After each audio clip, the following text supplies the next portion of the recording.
Well, hello and welcome. Employment Law Show, John Scholes, and beside me, Lior Samfiru. We are in our own respective studios. Well, I'm not in my own studio. If I had a studio like this, I'd be doing a lot better off than most people.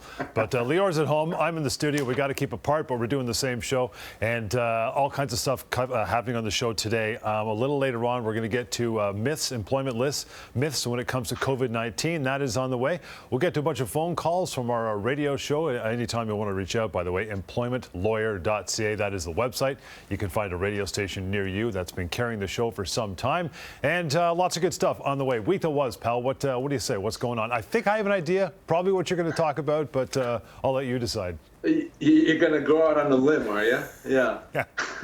It's certainly been a very, very intense, busy week for me. I don't know that I've ever answered more questions, talked to more people in my entire career. I'm happy that that's the case. I'm happy to be speaking and answering questions. I make various appearances trying to answer questions about entitlement, CRB, EI, what you're owed, what your employer can and cannot do. And that's what this show is all about, to try to inform and educate you a bit about those rights, because I've said this before, I'm going to continue saying it. Employment laws are still here. They're not going anywhere. They have not gone anywhere, and they're going to continue to be here to protect you forever. So we need to understand what those rights are. So we'll cover a lot of topics on this show, but if you have a question about your situation, maybe you're in a temporary layoff right now and you want to know if that's right. What happens if you don't get called back to work? What happens if your pay's been reduced? Or maybe you've been terminated, or maybe you're dealing with a non-COVID issue. Maybe you're dealing with a harassment issue in the workplace. Whatever that is, you can always reach out to me. You can call, you can email. Throughout the show, we'll give you that contact information so that we can connect, and I can hopefully help you solve some of those workplace problems. I wanted to start off the show today just talking a bit about the CERB, but not necessarily who is directly entitled to it. If you want to find out if you're entitled to it, by the way, go to our website that we created, covidrights.ca. It has a little nifty calculator there. You can find out if you're owed and if you qualify for the CRB. But this issue that's come up quite often, and that is, do I get the CRB if I simply don't want to work, maybe because of the virus, I'm concerned about going to work, or maybe because my family is living with me, I don't want to get them sick, or maybe because I think I can get more money on the CRB than I can get at work. So can I get the virus in the virus? God help us. Can I get the CRB in that situation? Well, here's how that works. To get the CRB, it can't be your decision. It has to be your employer's decision. So if you're the one making a decision not to work, maybe because you're unsafe or because you don't want to, then actually you don't qualify for the CRB. You may think, well, I'm not going to go to work because I'm going to get more money on the CRB, that the amount that the employer is offering me is less. Even that may disqualify you from getting the CRB. And the problem with just getting the money, because anyone that actually applies is going to get it, is you may have to pay it back. You may not realize that, but at some point you're going to have to pay the money back, potentially with interest. So you got to be careful with that. If your employer, because of their situation, decided you can't work or you're not earning income, then yes, you qualify. If it's something that you've initiated, unfortunately, you don't qualify. If you're not sure about that and what can be done, happy to talk to you privately. As Lior did mention, the way to reach out, there's several ways to reach out. Covidrights.ca, as I know you just mentioned, Lior, is a great website. There's also help@employmentlawyer.ca. That's the email address. And the good old-fashioned phone number anytime, 1-855-821-5900. Employmentrights.ca, that's the website I mentioned right off the top. Go there, and you will be able to search out and find our radio shows, which we've been doing for, it'll be probably 10 years, and in probably a couple of years, it'll be a decade that we've been doing those. Get a ton of phone calls, kind of the questions you get on the phones all the time, Lior, so we'd like to play them back here and talk about them. So our first phone call for the day is coming up right now. I have been impacted by the temporary layoff because of COVID-19. Under what circumstances would the company be able to lay me off permanently, and what does it do to the termination pay and also to my severance? How long have you been with your employer? 24 years, and I am 59. Wow. Okay. So here's how this works, and this is such an important question. You know, if there's one thing I want our viewers to take away from this show today, it's this, and that is that a temporary layoff actually allows you to treat that as a termination right off the bat, right away. Not in 6 months, not in 3 weeks, whatever. You can do it right now. So the question here is, what does this mean to my severance? Well, one option you have is you could treat that as a termination right now and get your severance. Company actually doesn't have a right to lay you off temporarily. or if you accept the layoff and at some point it becomes a permanent layoff because you're not called back to work, then at that point you can get your severance. So the decision really is yours. You can wait and do it down the road if you're not going back to work, or you can treat it right now. But you don't lose your severance, that your service doesn't get eliminated just because you're on a layoff. So the question then always becomes, well, how much severance do I get? So let's apply it to this particular person who called us on the radio show. So we go to pocketemploymentlawyer.ca. Anyone can use it. It's free. It's anonymous. It's easy to find out how much you're owed. So if we go to pocketemploymentlawyer.ca, we input her information, and we see that she could be owed somewhere north of 18 months' pay. You can see that somewhere between 18 to 22 months' pay is what she'd be owed in this situation. That's a lot of compensation. So 24 years, she's 59 years old.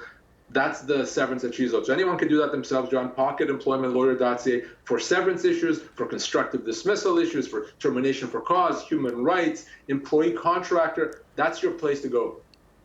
Now, even though this layoff was a result, as so many are recently, of COVID-19, does the employment rules still apply? Does she have to be afraid of that if she let them, not that she let them, but they laid her off, can they do it again in the future after COVID-19 is all solved and we're back to normal? It's like, hey, we're going to do it again because 6 months ago when we were under the pandemic, you allowed us to lay you off. Now we've had that right, infused into your employment agreement. Is that something that she has to worry about? Actually, that's a very good term, infused into the employment agreement. I agree. Yeah. That's exactly what it does, in that if you allow this, again, in quotation marks, if you accept this, if you can go along with it, whatever term you want to use, you've given them the right to do it again. So you may think, well, I'm going to accept this because this is a unique situation. This is a pandemic. But I'm not accepting it for the future. But by accepting it now, you may well be considered to have accepted it in the future. The best way to deal with that is make it clear to your employer in writing, and email works well, that employer, this is a unique situation. Just so you know, I'm going to go along with this layoff for now, but that does not mean that I'm agreeing to any future layoffs. That at least gives you some measure of protection. So definitely don't just go off on the layoff not saying anything. That could be opening up the door for future layoffs down the road. Again, employmentlawyer.ca, the place to source our radio show. We'll get to call number 2 for the day right now. I'm in my 70s, and I work for a company that has chosen not to shut down yet. My job entails being in close proximity to people, less than the physical distances that's required. So about 2 weeks ago, I had a headache to start off with, and I was unsure whether or not that could have been a symptom. So I opted to self-isolate. And now, since I've been off, I've heard that they're either planning to lay some people off and keep some people, but nobody has given me a call to indicate what their intentions are with regards to my situation. I have a compromised immune system. I feel that my position is unsafe to function. Mm-hmm. So this is a great question, and it goes along with what I was talking about right at the top of the show, which is what happens if I'm feeling unsafe? I could still go to work. There's still a job for me. My employer is not saying, no, don't come in, but I'm feeling unsafe. And let's face it, a lot of us are feeling unsafe now we're in public.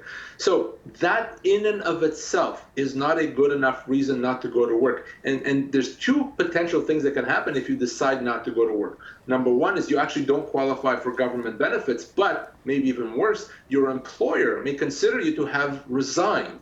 So you have to be careful. Now, what do you do in that situation? Well, talk to your employer. Maybe you and your employer can agree that it doesn't make sense, that you're better off on the layoff. And if the company agrees and puts you on a layoff, then you can apply for benefits and come back to work. That's option 1. Option number 2, if the work is really unsafe and your employer is being unreasonable, you can engage in a work refusal. And that means that the Ministry of Labor has to be brought in to investigate and determine really if the work is safe. And finally, if, again, there's health reasons that you think that put you in a significant danger and you shouldn't be working because of that, speak to your doctor. Make sure your doctor, if they agree, provides you with a note that says that you cannot work for health reasons. And that allows you to be off work without it being a resignation. And it also allows you to get government benefits. But what I don't want this person or anyone to do is simply be their own decision maker in terms of, I'm not feeling safe, therefore I'm not going. If you do that, that could be a resignation, and that's not what you want.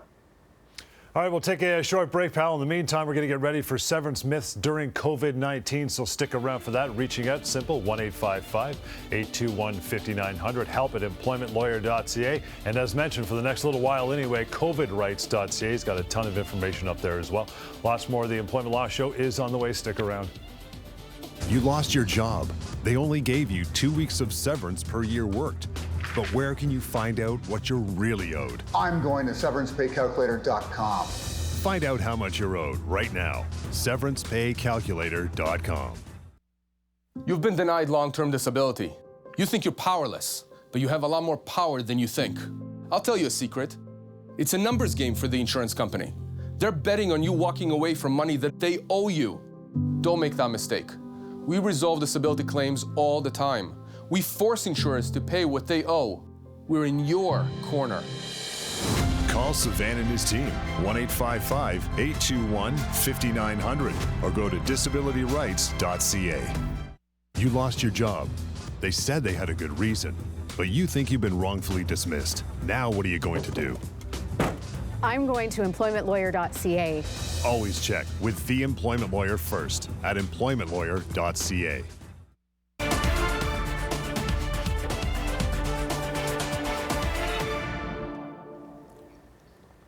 All right, welcome back. As we mentioned before we break, we're going to tackle this severance myths during COVID-19. By the way, to reach out anytime, covidrights.ca and 1-855-821-5900. Important topic, as is everything to do with COVID-19 over the last couple of weeks, pal. Want to get right into this. Myth number one, you only receive 1 or 2 weeks pay per year spent at the company.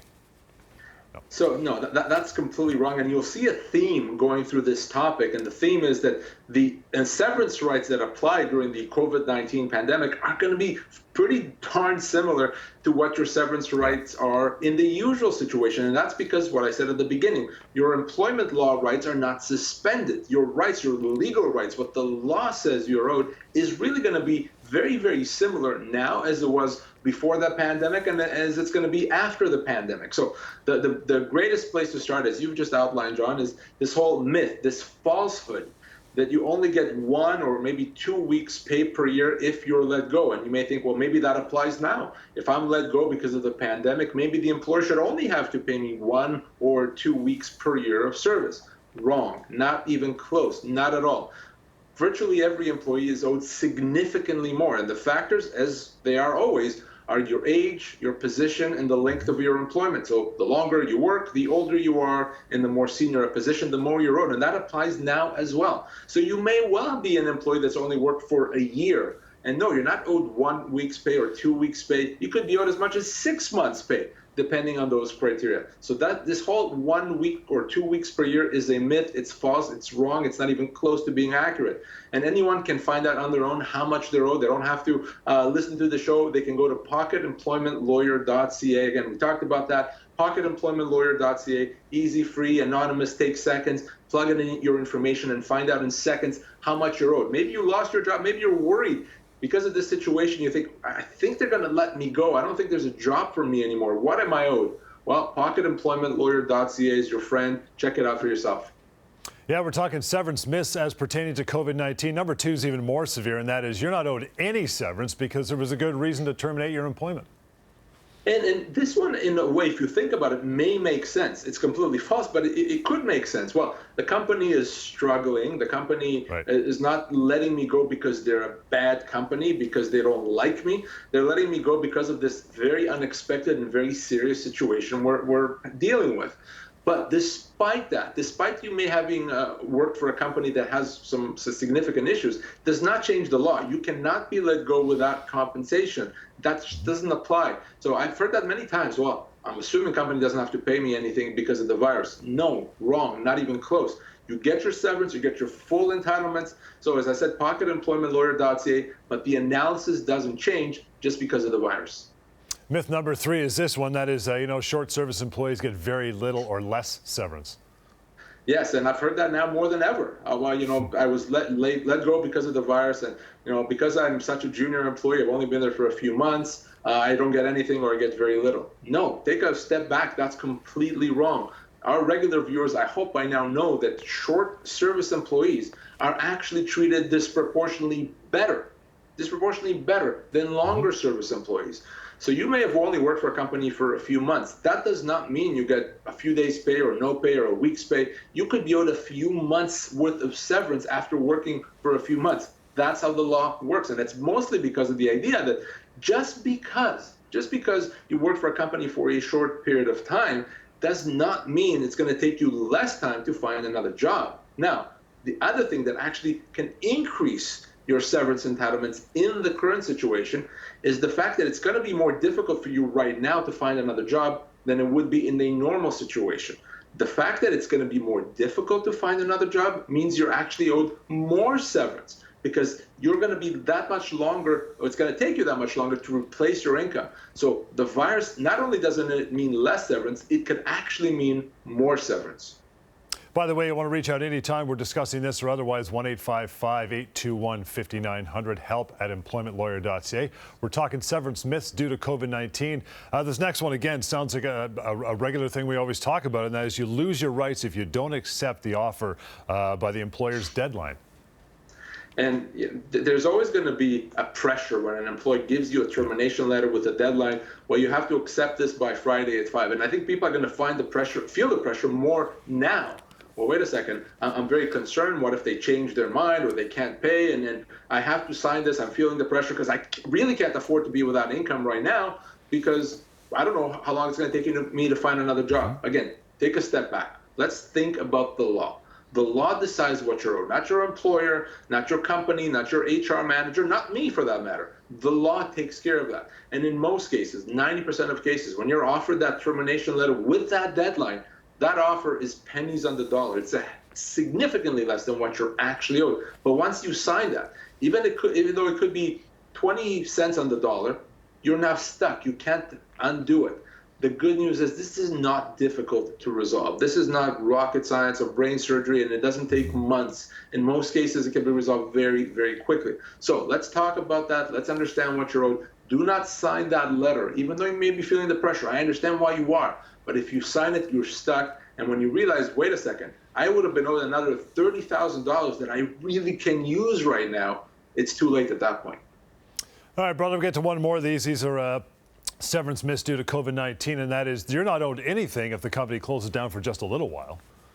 No, that is wrong as well. If you're out of a job, you're owed compensation. If you're laid off temporarily, you're owed compensation if you choose to pursue it. The only time really you're not going to get paid, not because you're not owed it, but because there's just no mechanism to get you paid, is if the company is bankrupt. Not out of business, not closed its door, not shut down for a little while. If the company's actually in a legal bankruptcy situation, unfortunately, you're not going to get paid, even though you could be owed significant amounts. Anything short of that, yes, you have your severance entitlements. What you don't want to do is you don't want to wait too long when the company is bankrupt. So be smart about it. If you're not sure what you're owed, how to get it, what does it mean, and what to do, always happy to talk.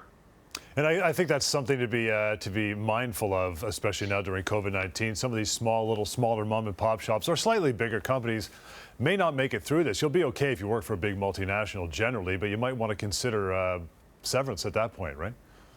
You really have to think about that. And I'm not encouraging anyone to do anything they don't want to, but all I'm telling you is what the law is and how the system works, and you have to make your own decisions. But if there is a concern about a company's long-term financial viability, you may want to consider getting what the law says you should have now rather than wait till later and take that risk. Again, more information anytime can be had for the next little while at covidrights.ca. Lior and the crew put that website together. It's very robust. Make sure you check that out. And you want to go to employmentlawyer.ca. As I mentioned in the first segment, that is where you'll find links to our radio show. We pull the phone calls from it, play them back. We talk about them and analyze them. Phone call number 3 for this show is coming up right now. So I'm off right now just due to childcare issues, but I'm also pregnant. So I'm just wondering if I'm off until further notice with this pandemic, is it going to impact my mat leave? So that's a great question, and it's one that we actually don't have an exact answer, but let me give you my thoughts on this. So we know that if you were looking to get regular EI benefits, being laid off now, you can be on the CERB, and that won't impact your EI benefits. Well, I would expect that the same would apply to maternity benefits, that the government's going to have to understand that if you can't work now, and you're going to work until a certain point, and you can't work because of the virus, you shouldn't be penalized by now being told, well, you didn't work enough hours, or you didn't work long enough, so now we're going to kick you off maternity benefits.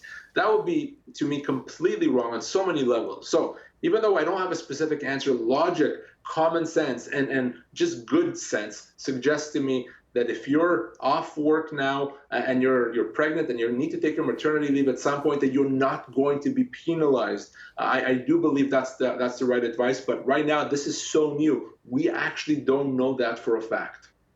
Don't mess with mama. That still applies if you're an employer. Don't mess with mama. Just play it safe, right? Always do. Certainly, if you're an employer, yes. If you're, by the way, trying to, and I've seen this happen. I hate saying this. I really do, John. But I've seen employers now that are almost taking advantage, I actually hate saying this, of the situation by trying to make a move that they're not legally allowed and using COVID as an excuse. Whether it's trying to get rid of someone that's been a bit of a squeaky wheel, or maybe someone that has a medical condition, and say, oh, no, it's COVID related, and it's clearly not. If you are in that situation, if you think that the company is doing something they're not supposed to, and they're hiding, again, lack of a better term, behind the current virus situation, you really want to give me a call. You want to ask questions anytime, by the way, you can go to terminationquestions.com. We'll refer to that website after we come back from a short break and get to another phone call from the radio show. To reach out, 1-855-821-5900 and covidrights.ca as well. We'll be right back. Lots more Employment Law Show on the way. You were being harassed, and when you said something about it, you're the one who lost your job. Now what are you going to do? I'm going to employmentlawyer.ca. Always check with the employment lawyer first at employmentlawyer.ca. Insurance companies deny long-term disability claims all the time. They give lots of excuses. Don't give up. I've seen it all. They've ignored your doctors, they've ignored you. You're angry and you're frustrated. But there's hope. We resolve disability claims all the time. We force insurers to pay what they owe. We're in your corner. Call Savan and his team, 1-855-821-5900, or go to disabilityrights.ca. You thought you had a secure job. You didn't see it coming. Now what do? I'm going to employmentlawyer.ca. Always check with the employment lawyer first at employmentlawyer.ca.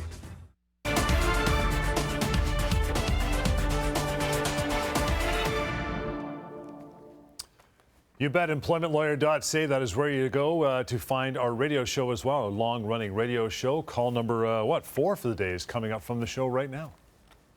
We look after hospitals year-round, and we were told like our hours are going to be probably cut back because of coronavirus and all that kind of stuff, but we still maintain the hospitals. If our hours are cut back, can I take that as a constructive dismissal? So this is an excellent question, because it's one of those situations that reminds us that the law stays the same, whether it's a pandemic or not. So hopefully our regular viewers know that in a normal situation, if your hours, if your pay has been cut, you can accept it. But in most situations, you can treat that as a constructive dismissal. Constructive dismissal happens when your employer changes the terms of your employment in a negative way, and you call them on it. And as a result, you can pursue your termination and severance entitlements. So that's what happens. And the same thing, John, happens now. If you're working for a business that's been impacted, and let's face it, pretty much every business has been impacted to an extent by the virus. And as a result of this, the company cuts your hours, cuts your pay. You can accept this and continue working and hope that it gets better, or you can treat that as a termination, as a constructive dismissal, and get your severance. So this person can absolutely do that in this situation, and it's a personal decision. Now, one way to find out if the change that you're facing is in fact a constructive dismissal is to go to pocketemploymentlawyer.ca. One of the tools there is one that allows you to find out if what you're going through, the changes that you're seeing, if they're constructive dismissal or they rise to the level of a constructive dismissal. But yeah, if you have your hours significantly reduced, if your pay is now significantly affected, that's almost always, John, going to be a constructive dismissal. Is there a threshold as far as pay or hours concerned? 10%, 5%, 15%? Generally, in your experience, what's the threshold before you can pull the plug? So we don't really have that discussion until we're looking at a 10% reduction. Anything over 10%, now we're in constructive dismissal territory. So you may have gotten a 5% pay cut, and you're not going to be happy about that. No one would be. But that's probably not enough to rise to the level of a constructive dismissal. We do need a 10% reduction or more. Okay, phone call number 5. We'll get that in now and then move on to terminationquestions.com. I work for an American-based company. They are having a very difficult time. So if they claim bankruptcy, are we still entitled, all the employees entitled to severance pay? Good question. That is a great question. And the answer, it always has to be, unfortunately, if they're in fact bankrupt, the answer is no, you're not going to get that compensation. You're not going to get that severance. That is a huge problem. And it's something that, John, unfortunately, employees are going to be dealing with in the weeks and the months to come. We're going to see more bankruptcies. It's inevitable. It's a terrible situation. But when a bankruptcy situation, the employees often are the ones left holding the bag in the sense that they're not going to get their termination entitlements. Remember, a company being out of business or a company struggling financially is not the same as bankruptcy. If you're not sure what that means for your company and your entitlements, I'm always happy to chat. Again, employmentlawyer.ca to reach out, 1-855-821-5900, and as well, terminationquestions.com. That's where we're going to go. We'll get one in here from Tyler. Lior says, my employer is asking employees to come forward to take a voluntary layoff. They say that if enough don't come forward, they will begin firing people and give them a week per year severance packages. Merry Christmas. Merry Christmas. No bonus for you. No, here's the thing. Obviously, if you're taking a voluntary layoff, then at that point, it's not a real layoff in the sense that you can't pursue that as a termination.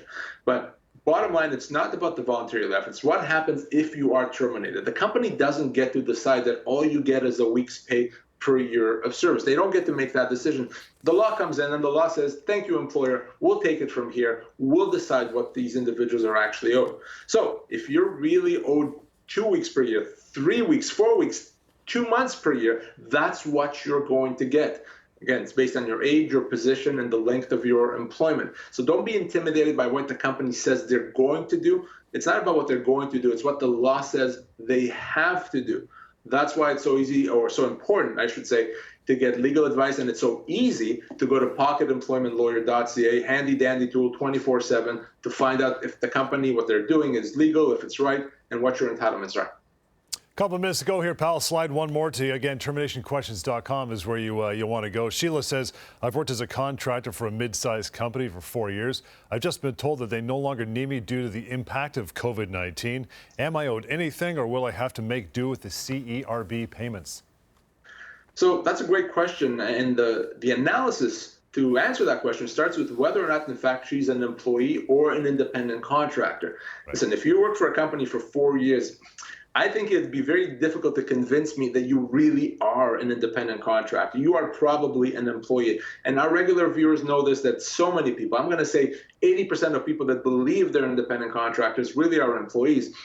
So if you've been misclassified, like so many people are, then if the company decides to let you go, whether it's COVID related or not, you're owed severance then like an employee, because guess what? You are an employee in the eyes of the law.